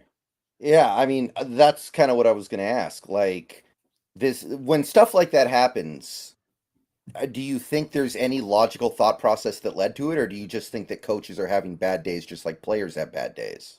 I think it's more of a bad day thing. I don't see what the loss would have been by moving a guy in motion. And maybe there is an explanation at a deeper root level here for, you bring him in motion, you're taking him into the zone. We lose the flood zone concept to this. But what it also does is it also gets your guy going in motion and movement. I mean, this is what the Dolphins are doing to me is their mastery this year. McDaniel is, yes, he's being super creative and running certain plays, no look passes and throwing the ball back behind the line of scrimmage to a back rather than pitch it off a 3-step drop. And it's a lateral play he's actually throwing. Yeah, he's doing a lot of that creative stuff. But at the root of it for McDaniels, in my opinion, it's the pre and post snap motion and the combination of those two things, right? Both doing pre-snap motion to post-snap motion and having different players that might be executing both of those two tasks. And it functifies the defense. It throws them off like nothing else. You can see it because you got them pointing and you got that over here and you're watching the linebackers jump out of a gap and get them moving in the wrong direction. And then you hit them back the other direction. There's not a lot of that in our offense right now, and I don't know why. You should be utilizing this. This is not just simply what I want. This is the McVay scheme too. Go watch him a Sean McVay offense week in and week out. It's Cooper Kupp or Puka moving every point before every snap, and again a lot of post motion snap as well. So this is also the origins of your offense. Ask for this and call for you to do this. Which makes me I don't have an explanation for it. Do you have something on it? I mean, is it just Coach Carroll doesn't like pre-snap motion maybe and post-snap motion? I mean, I remember back in 2019, there was a game we played where we got beat up by the Rams. They blew us out. And Carroll in the post-game presser basically said, yeah, they really kill us with all that pre-snap motion. And a lot of people were saying, like, if it kills you, you should probably use it. Yeah. And over the years, we have used it more. And this year, I think we have used it a pretty good amount. But that game, we got away from a lot of things in that game that we shouldn't have. Indeed. And there has been times where Waldron has utilized it. So I don't want to paint the picture that Waldron doesn't ever do it. But this year early on with the offense at times, there's been some moments where it's been noticeable to me where there's huge swaths, snap, where there's no movement going on. And that shouldn't be the case. Right. So I want to attack this secondary for sure because it's going to be so beat up. But you're right. We got to reestablish balance. We got to hope that the guys can actually give us a chance to do it. I think getting Damian Lewis back is actually a pretty big deal. I think we learned last week that he does have a more positive effect on the run blocking than maybe we thought. Mm-hmm. But yeah, I mean, you should be able to kind of do whatever you want to do on this defense, right? It's not a good defense. Even the one game they won, the Cowboys moved the ball up and down the field without issue. They just couldn't score in the red zone, which, by the way, is a league-wide trend this year. It's a league-wide trend, and this is the thing that stood out to the defense and watching the Rams. It was the same way in the last game against them this last week, where they do get tight in a good way from the Cardinals' perspective defensively down by the red zone. So they are legitimately, it's part of them being disciplined and sound and fundamentally on point. They're very strong down there. It's hard to run it in, and there's not a lot of holes there. Like you say, it's a league-wide thing, but they're also one of those teams that's running it well in how they're pulling it off. They're forcing the action to happen in the lack of red zone success against them. Yeah. I actually did a whole video earlier today about how red zone efficiency is way down in the league this year. And I don't know exactly what's causing it, but it's pretty interesting to take a look at how down it is. It's like down 9% from just 3 years ago, I think. I make the guess. I don't know for sure. It's a wild guess a little bit because I don't have the data to back it up, but it does feel to me like the truth of this, which is, Brendan, I think it's more of nobody runs the ball with the consistency anymore. Everything's a run for show, throw to go. And so you have teams not running the ball. And when you get down there and things are compacted, there's not those holes in the defense. It's like, Brendan, we also saw that there's the new data coming out that the 9 routes, the deep throws are getting kind of slowly almost removed from the game. They're pittering out. That's because those defenses are playing to that zone defense of dropping depth and taking away those deep throws, which then allows the offenses to be very efficient moving the ball up the field, right? But then you get inside the 20, and then what happens? I don't have to drop to the deep zones anymore. Now everything comes down and gets really compacted. And so now we go to I need my running game to call upon now. That passing attack isn't going to be as efficient between those 20s of getting there, but I don't have the rushing attack because we don't run it consistently enough. We don't do it good enough down there then to just be physical and take it to that team down there. I think it's a bit of that, but that is a bit of a wild guess. Yeah. If this keeps up, the NFL is going to come up with some kind of rule to bring back the deep play, right? Well, it's just you're going to get more. It's that, or you're going to get more of the rules, like no more of the tackles from behind with the thing, and they'll be more of these little subtle rules that'll just encourage more scoring. Yeah. Okay. How about this? So the MLB banned the shift last year, right? Right. Does the NFL ban cover 2? It's basically the same thing. Mm-hmm. Boy, if you do, you're going to have some receivers that are going to absolutely destroy, if you did, you would absolutely have got certain receivers that'd be just about unstoppable. So it would take it, I think, too extreme for the NFL if they did. It's not an out of pocket idea. It's definitely, I think, within the realm of reason if offense and scoring went way down, but no, because the flip side of it would go so extreme to the other way. You give a single high look now and it's like, You're especially with all of the beater plays to cover 3, because single high leads usually to cover 3 off the back of it. That's going to be the typical, unless you're running man defense on the outside with your corners. So now you get to that predictable stage where offenses can just about become unstoppable at that point. Jason Tudor, thank you for the $2 Canadian. Is there any real information on Abe? Hashtag anxious. And I think you're right to be anxious, by the way. Mm-hmm. Yeah. I don't think we have anything beyond the fact that Carroll has said he's not going to practice this week, which tells me he's at least a few weeks away from playing. I'm getting that sense as well, Jason. And I think you're intimating a little bit about the possibility of there being maybe that he doesn't come back this season. And I think that that's maybe on the table here potentially. Hopefully not. It's been honestly a little bit of a mystery with this whole knee thing going back to last year with Abe. So I don't know if he's got something chronically within there, or there's something that, he's fighting through, but there does seem to be some kind of serious injury there. I don't know if the surgery fixed it up at this point. Now it's just recovery, but they aren't giving us a lot of information, Jason, as far as to let us inform you on. Carroll just goes, well, he's just not practicing this week. And that's kind of, all we get, so to speak, at that point. Yeah, I'm ready for pretty much anything when it comes to Abe Lucas. I don't think he's going to miss the whole season, but I am kind of ready for that possibility because this was a thing that started in the offseason. Mm-hmm. Well, I think it even goes to last year too, because I think it could be related to that, where they're just hoping it was going to quiet down and didn't need surgery, and so they rested him at the end of last season, and it didn't quiet down. It's kind of like the Mike Morris thing with the shoulder, right? Where you try to see if it'll quiet down initially in camp, doesn't quiet down, have a small surgery, see if that gets it done. That doesn't do it. Okay, we're gonna have to go whole hog, full on. Now he's out for the year. Yeah, possibly. And like I said, there's no good solution to the issue because Curhan, the fans are already sick of him. They already see how limited he is. And he's not a bad player. He's not a bad backup. He's just very limited in some areas of the game.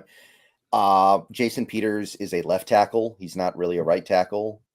And I don't think there's really anybody you can go get. Like maybe call up Mitchell Schwartz and see if he can tie his shoes now because last we checked in on Mitchell Schwartz, they said I can't even bend down to tie my shoes.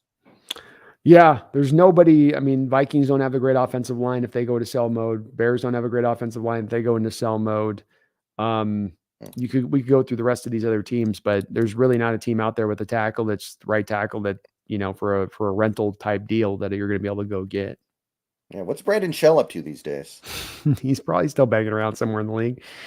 Yeah, he had a good year in 2020. In 2021, it fell off a little bit, but he wasn't bad, I don't think. No, not especially because he was he's like an Evan Brown value signing. So for what he gave you, bang for the buck was nice. Yeah. What's Jermaine Ifedi up to these days? Oh, please, no, God, don't. You're gonna give me nightmares, Brandon. Please don't bring up that name. No. I feel like the Bears picked him up and moved him to guard, and he was actually pretty good. I don't know if he's still there though. He was workable for a while, but then he kind of started to fall apart. I think at the end, even at guard, and I think he's probably out of the league now, if I'm not mistaken. He might be still somewhere doing something. Let's see here. Y2K, thank you for the member message. Member for 23 months, coming up on 2 years here. TFL, sacks, interceptions, passes, defense does Spoon have this week? Presumably saying how many does he have this week? I'll go with 1 tackle for loss. I'll go 0 sacks because I don't think the team's going to be as blitz heavy with him. I will go 0 interceptions, and we'll go with 3 passes defensed. I feel like Dobbs has an interception or 2 in him. I just don't know if it's going to go to Witherspoon. I feel like Tariq gets his first this week. I feel like Dre'Mont Jones kind of shows out, and Tariq gets his first pick. Yeah. This week is going to be about shutting up the haters, right? That's right. Tariq's getting some haters because he hasn't done much yet this year. Draymond's got haters because he got paid a lot of money, and Jaron Reed's out playing him. Gino's getting haters, so he's going to eat. And DK is getting haters, so they're going to go off. That's what's happening this week, I think. That's my sense of it as well. That's why I'm not quite as nervous as maybe some would be going into this game with the letdown. As I think everybody's going to be kind of like, oh, really? I am, huh? Oh, I am, huh? Oh, is that what you think? Okay. All right. Yeah. All right. Sure. Okay. I like it. I'll go with 1 TFL, no sacks. I'll do one interception though and 2 Woo! passes defensed. There we go. I feel like Dobbs has got some picks in him this week because He's if we play aggressively in the secondary, it's going to be hard for these guys to get open, even though they're not bad. It's true. They're not getting a lot of separation. And with that arm that he has, you got time to make a break on that ball and jump a route. That's the thing that, he's not going to be able to hide or get around. And he doesn't have those 49er playmakers generating 5 yards of separation on every route. Let's see. Concierge with Nolan. Thank you for the $5. Giving JSN, DK, Lockett a running head start seems like too good of an idea. Better not try it. That's a good way of putting it, man. I mean, whether Walton thinks it works or not, like stagnation has not worked. So why not move it? Yeah. And I would think that it would help giving him a little bit of a running head start. It's certainly, again, this is where the better offense in the league are utilizing this, be it Andy Reid with a completely different West Coast style to Sean McVay with his West Coast style, but they are all utilizing that pre and post snap motion. And that is where the game's going offensively. That's the opening up for offensive coordinators to enact creativity right now, if you are so willing. Ooh, I just figured out what rule change the NFL is going to make. They're going to literally allow receivers a running head start. Like, remember the old Arena Football League? Yeah. I could see it. They're going to let receivers do a running start at the line like they used to do in the Arena Football League, and that's how the covered 2 shell gets cracked. I could see it. That certainly would be a place that'd be a big advantage for the offense. I think that's a little bit of an easier balanced ground than saying no cover 2, because that would be at least one where you could technically at least defensively have some counters. It'll be hard on you and it'll make things tougher, but that will at least give you an ability to counter it, theoretically speaking. So I like it, man. Yeah, that definitely could be one that they look to at some point. Yeah. I mean, I kind of feel like baseball banning the shift puts a lot of stuff on the table, because that was such a weird decision. Like, it was literally just, this works too well, you can't do it anymore. I'd even offer in the pitch clock on top of it. I mean, both of those are the 2 biggest, most major rule changes baseball's had put into place in 100 years, I would say. Legitimate. Baseball's Since like the mound got moved back, I think. Yeah, exactly. Or the mound size too changed. They do not make rule changes in baseball. So yeah, and football tends to be way more fluent and way more willing to adapt and change its rules. It's not like, well, this is how they did it in 1955, so this is how we have to do it now. And I think baseball's getting the benefits of that. You're right. Both of those changes are going to, viewership was up, game speed was faster, which is only going to in the future increase viewership, I think, for them on that side of it. So it certainly is a possibility. I wouldn't put it out. If scoring goes down this year, Brendan, I don't think the NFL is just going to sit on their hands and be like, well, it was a 1-year anomaly thing. I'm sure it'll be fine. They know that that's part of what drives rating is having the scoring going and whatnot. Yeah, maybe they'll be like Caleb and Drake are coming to save the day next year. Part of it is you need better quarterback play right now. Some of these guys are playing the position not well. And you could say it's odd, but we need better play here from these guys. Yeah, I really feel like the ultimate key is you have to, every single play, take what the defense gives you. If you do that, you're going to win. And I know that sounds hypocritical coming from me, because I always kind of crap on quarterbacks like Brock Purdy and Jimmy Garoppolo, those guys who do take what the defense gives them. But right now, that's just the way you have to play. I've always said I think every defense has a hole to it, to your point. Every defensive scheme has a hole. The cover 2 defense had a hole. The wide 9 defense of the Niners has a hole. Our cover 3 had a hole. Everything's got a hole. Everything's got a strength. There's always a weakness on every play to a defense to lean into and a strength to lean away from. You just have to determine pre-snap, what is that weakness that I go hit? And sometimes it's short, sometimes it's deep, but that's the key to it, is don't force things upriver, go with the stream a little bit. Connor Olschlager, thank you for the $5. Brian O'Neill is a great right tackle for the Vikings. 83 grade last season, 82 grade so far this year. Don't know what his contract situation is, though. I feel like they just extended him, but I could be wrong. I'll look it up here real quick. Yeah, but I remember looking at this guy a few years ago and kind of earmarking him as a potential trade target. And this year, when I looked at the Vikings, I didn't. And I feel like that was because his contract was not tradable yet. So Brian O'Neill's making, You're on the button with this one, Connor. So right now we've got Brian making only a $1 million base, which is warning. We got a problem right there, right? And then we go over to him, and he's carrying right now a $9 million cap hit. He'd have a $28 million dead money hit to get him. So they would the Vikings only have $10 million of cap space, so they didn't even have the cap space, Connor, to move that kind of contract on top of with Seattle. I mean, you go and you make this move with O'Neal, that's not a rent a player at that point. You have Lucas coming back and O'Neal there, and unless you're looking to kick Lucas into guard or something at that point, I don't. It wouldn't make sense there. But yeah, he's playing pretty solid. But that dead money's too much, unfortunately, Connor, on that one. Yeah, he is a good player, though. I definitely agree with that. I like him a lot. But yeah, the NFL I feel like the NFL does need to do something about this. You can never make trades because 80% of the players are untradeable because of contracts. It's tough, man. Yeah, it's definitely it definitely holds up a lot of these deals from happening. But the owners aren't going to give in on that because that's the only solution here is them giving up less revenue to make that fixed. As players aren't giving up any cash, and owners aren't going to do that. So, but it holds off a lot of these trades, that's for sure. Right. Like in the NBA, there are trades constantly because most contracts are tradable. Like they're just surface level. Like, do you want this player with this contract or not? Yes or no. Well, and they have a lot of flexibility too with the deal because even when they're guaranteed these contracts in the NBA, you have the players will like, I hate my situation so much that we'll just come to a settlement agreement on the rest of the contract, and you guys can just tear it up and give me a little bit of money, and I'll be a free agent at that point. You know, yeah, you're right. The free agency and just the ability to player movement opening in NBA is way more fluid. Yeah. Like we kind of saw that with Frank Clark too. Frank Clark kind of did that, but it's rare you see that. You're right. Yeah. No, that was definitely really, it speaks to how bad the Broncos situation is. That Frank was like, get me the hell out of here. But can't blame Frank too, because he knew he had Kansas City on the front burner. So he's like, oh, what would you rather do? Sit on your salary, make a couple extra million when you've already made probably 50 million in your career, or go get another chance at a ring and play, vet minimum? I mean, I'd probably do what he did there too as well. Yeah. I kind of feel, I wonder if something like that is going to happen with Russ this offseason, because what if they go to him? I batted around this scenario in my head with like my Twitch chat before. So they get to the end of this season. Peyton calls Russ into his office and he's like, you're done here. Like, you're done. You're never playing for us again. I'm drafting Caleb or Drake May or whoever. You're going to be inactive for every game. If the starter gets hurt, we're going to play Jared. If Jared gets hurt, we're going to play the punter. You're never playing for us again, no matter what.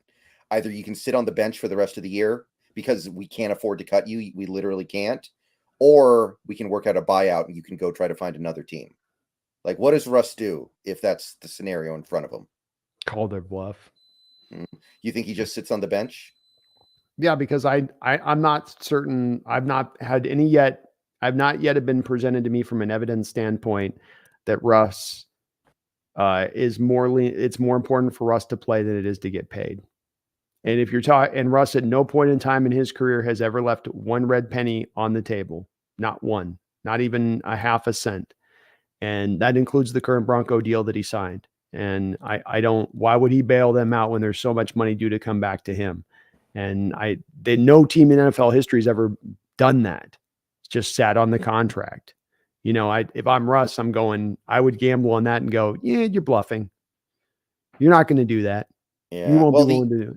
The thing is, I've actually been reading some stuff about this lately. The issue is because Denver gave out so much money in free agency this year, they can't afford to release him. Even if they post June 1st him? They might be able to, barely, but they need to trade their players. That's why it's weird they're not dumping Judy and Sutton. Like, these salaries are actually going to force them to keep Russ if they can't dump these guys who are taking up so much of the cap next year. Like the McGlinchey and Ben Powers signings are even worse now, like when you look at it through that perspective. I don't think the problem here with it, as hard as it'll be for them to do, and all your points are absolutely salient ones in regards to how hard it will be because of the contracts they've given out. The thing with it that comes down to my mind, though, that will be the thing that drives this is that roster bonus he's due 1 week after the season's over. if he's still on the active roster. There's a monster bonus that kicks in at that time.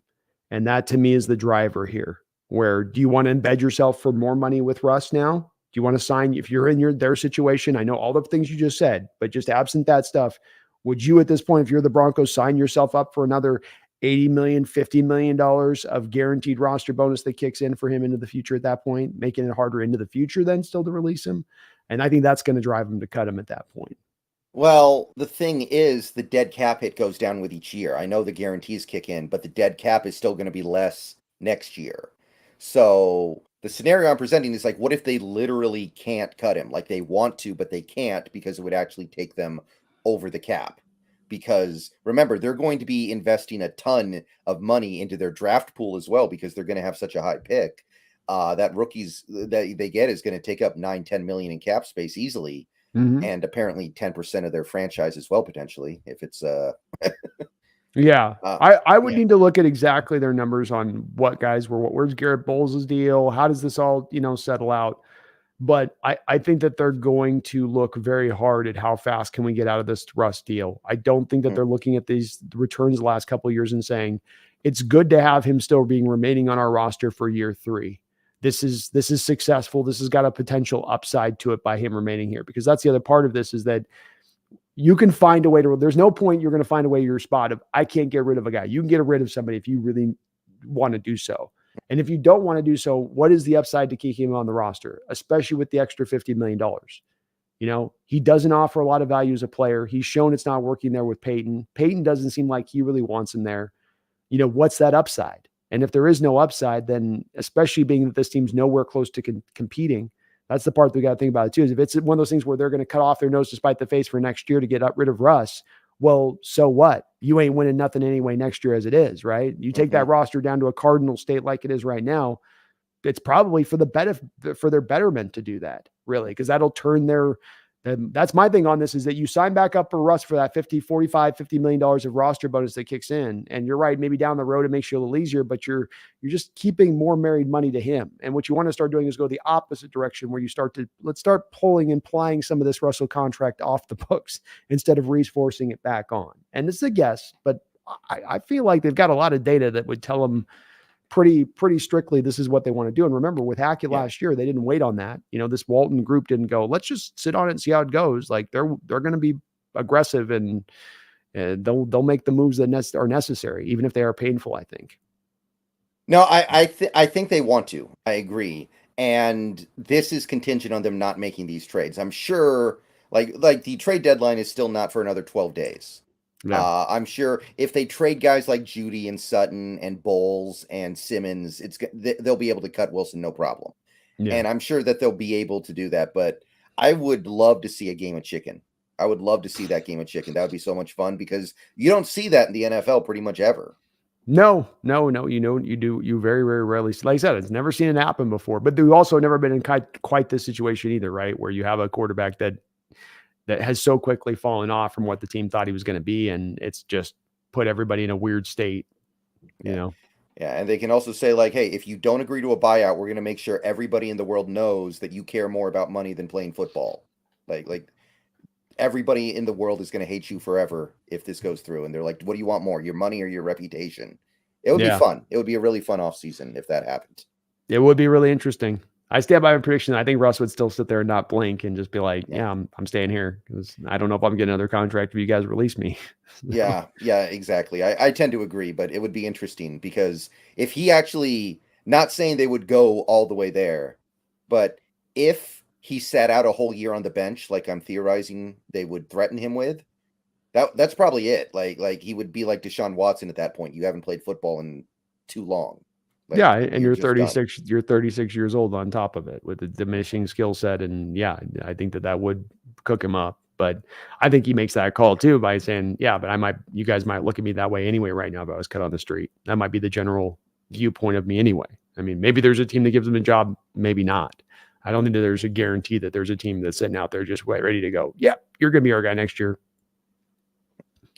Right. So should be pretty interesting. I've been reading some stuff about this contract stuff with Wilson. It's very interesting, like the injury stuff. Like he gets $40 million more if he gets hurt. That's that. So That's a that. lot of Broncos fans have been saying we need to bench him right now. Yeah. Yeah. That's that roster bonus if he's on the roster and injury. Like, so it's, yeah, that's the concern there on it. And I feel where they're coming from. If I was a Bronco fan, I'd want to be trying to, how do we get the hell out of this too?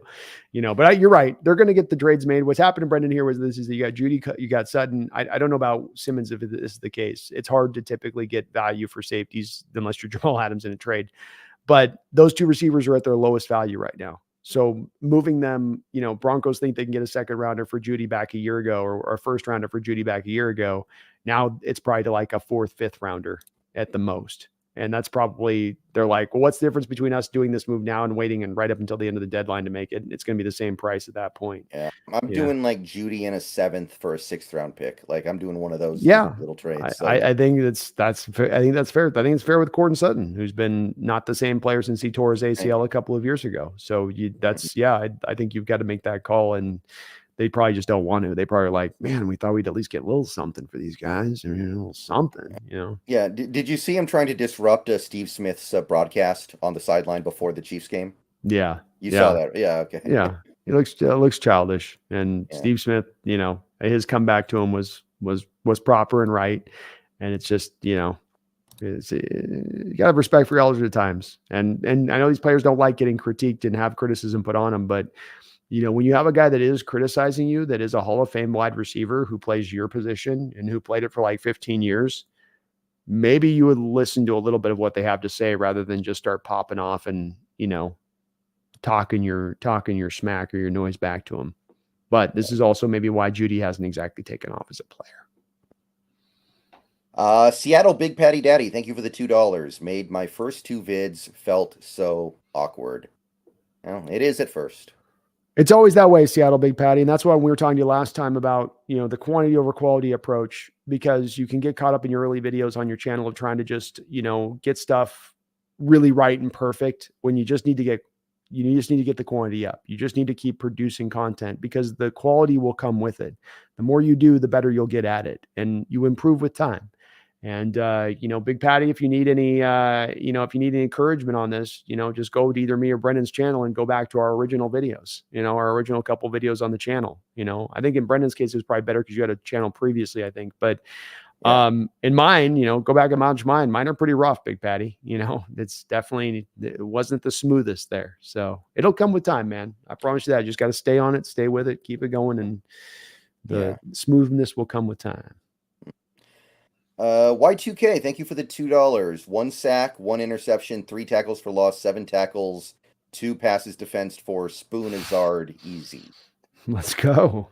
We're winning the game if he does that. I'll tell you that. I don't need to see a lot of it's often one stat line will probably tell me we're in the game, but if he's pulling off that, then we're probably coming with the W. So obviously Woolen's not off to the best start this year. Neither is Sauce, right? Mm-hmm. Sauce, I think, has been getting beat up a little bit so far this year. I'm not impressed. Mm-hmm.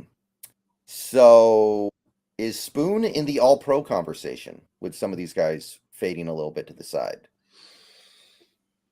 Well, you also don't have any Jalen Ramsey this year. So that's a guy that's, out there. All-pro is hard for a rookie to get. It is. I know Sauce was able to get up in there last year, but it is one that is a little bit reputationally based as it tends to go. Tre'Davious White, another guy that got a major injury out there at Buffalo, who might have been a guy in consideration at that spot, who's also out. So some of this could open this up a little bit for him. I think Darius Slay is getting a little older out there with the Eagles, another guy that's been kind of that guy for a while.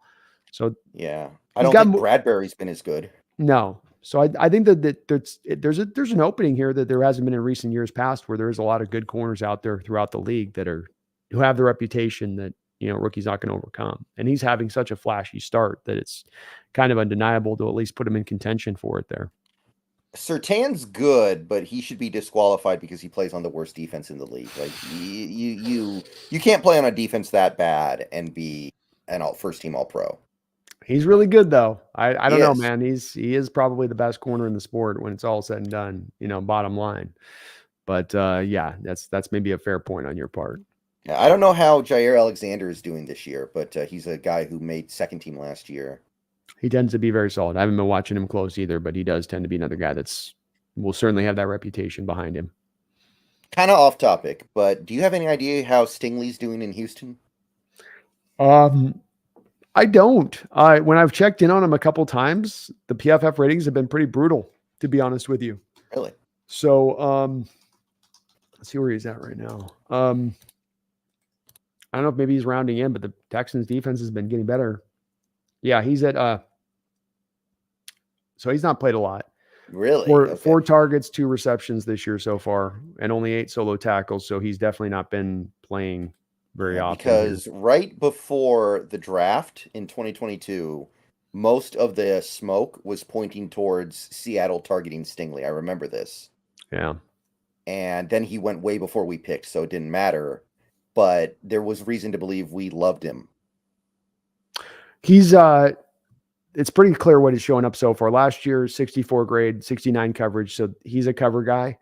This year, the coverage grade's down to 49. He's only played in 2 games so far. So sample size data like nothing else. But the thing that stands out to me that I think would have been bad for us in bringing him in here that would have not have gone away with Coach Carroll, that would have been problematic, is 39 run defense grade last year, 43 run defense grade so far this year.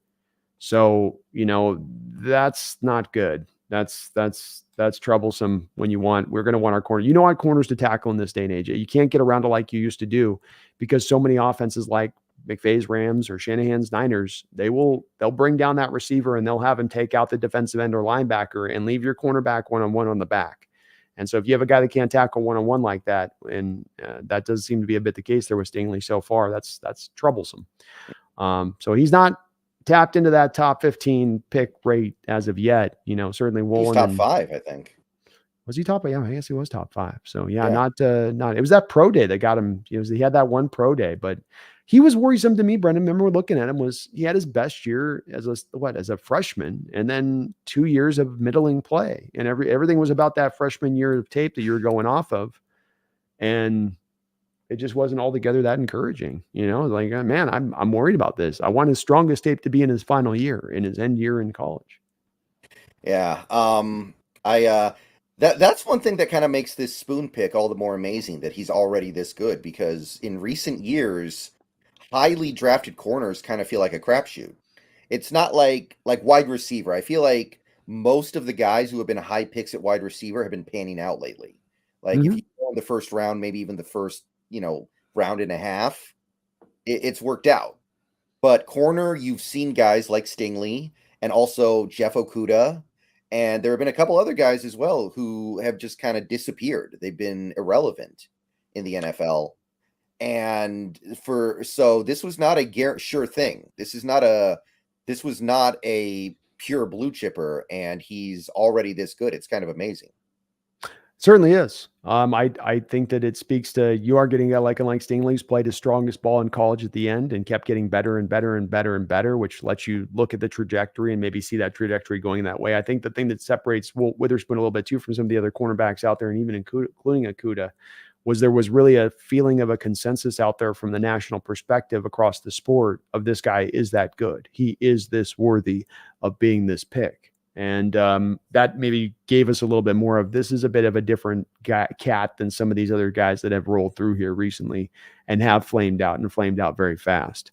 So I think it just speaks to how impressive that tape was last year, Brendan. So many of those pros, so many of those guys who had played in the sport, former cornerbacks, guys that are now doing YouTube channels, that when they talked about Witherspoon, talked about him versus, let's say, talking about Gonzalez in this draft, the other cornerback, there was a sort of a glint to their eye. I always go back to the Rondé Barber quote when watching him do the 2 breakdowns between Gonzalez and Witherspoon and looking at him, and he's talking about him, and he starts off and he goes, yeah, Gonzalez is probably better than Witherspoon. But then he spends the whole time kind of talking about all the things he likes, and he says a couple of things that Witherspoon needs to clean up on. But then he gets to the end of it, and they say, well, which one would you rather have? And he's like, Witherspoon. And you go, wait, hold on. You said at the front, though, that the other guys, there's something about this. It could be the thing like with Carroll talking about the Troy Polamalu vibes that he was getting off of him. There was something, coming off of him that was just a little bit different than some of these other cornerbacks and what they brought. Like Okudah coming out was he was like a try-hard overachiever technician type. You know, it wasn't that he was super twitchy or that he was really able to just be so fast. It was that he had Ohio State knew how to train their cornerbacks, knew how to get them technically refined down to a super umpteenth point, but he was also tapped out from a physical potential standpoint. You know, he'd Right. reached his end of the line. Right. By the way, Christian Gonzalez was actually looking really good too before he got hurt. So He no was shade indeed. at him. I No. really like Christian Gonzalez. Me too. I think those two were were your two, even above Forbes, who was also taken in the first round. Those were your two 1 and 2 cornerbacks, and clearly so in this past draft.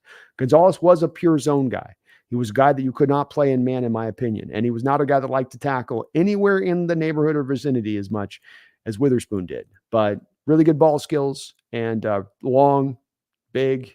He brought that to play. So there were some good spots that he had on the other side of it too.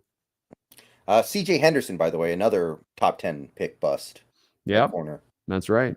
Another guy in that Akuda draft. Yeah.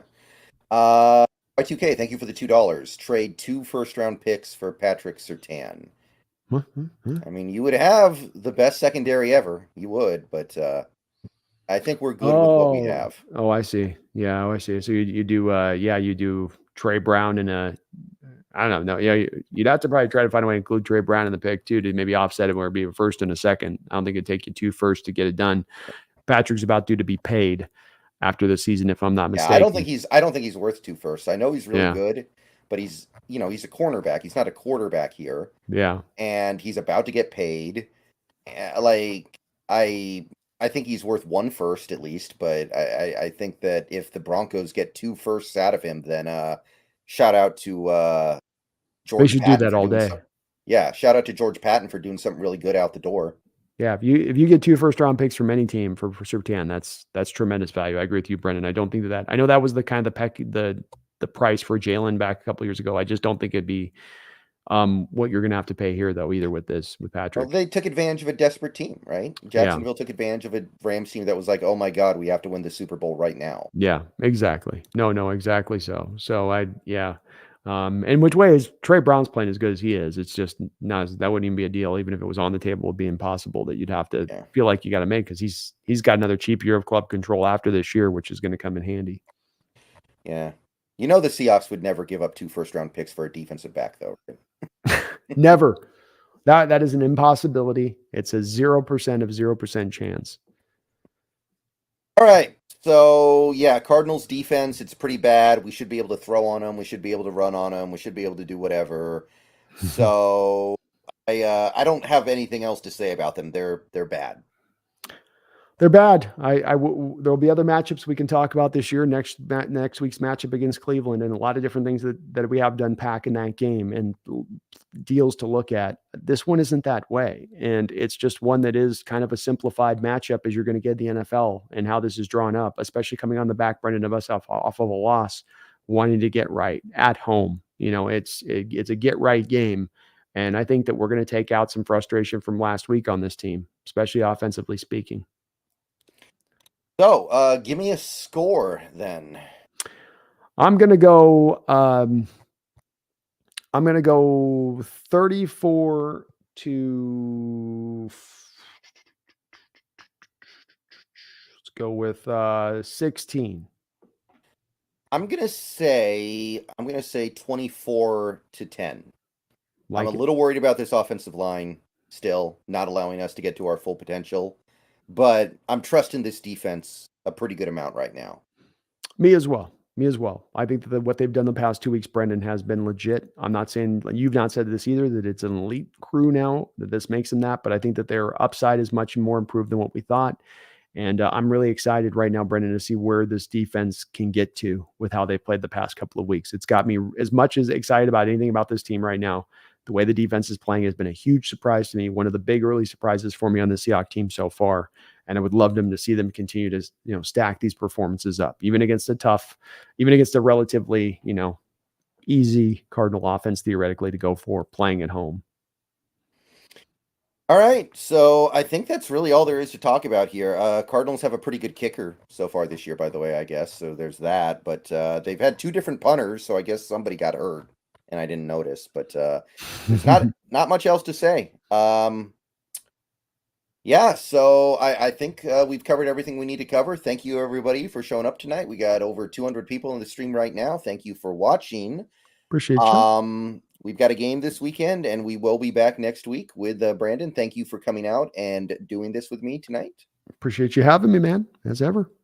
All right, so I next week's show on Tuesday, by the way, may be pushed back by an hour. It's not yet clear, but it's possible we start on Tuesday at 8, just to adjust your hypothetical calendars accordingly if people use calendars anymore. AI's got it all handled. And look, we got a great opportunity here to assert ourselves in a very positive manner this weekend. And I know some of you guys are a little bit down right now. I know that Bengals game, it took some people out of it. And I get it, and I understand, but it doesn't have to be that way. It doesn't have to be that way. This is a good team. This is a team that has the opportunity to do some very special things this season still. They are doing special teams as we speak right now in their own way. They just got to actually make sure to turn that into a win at the end of the game.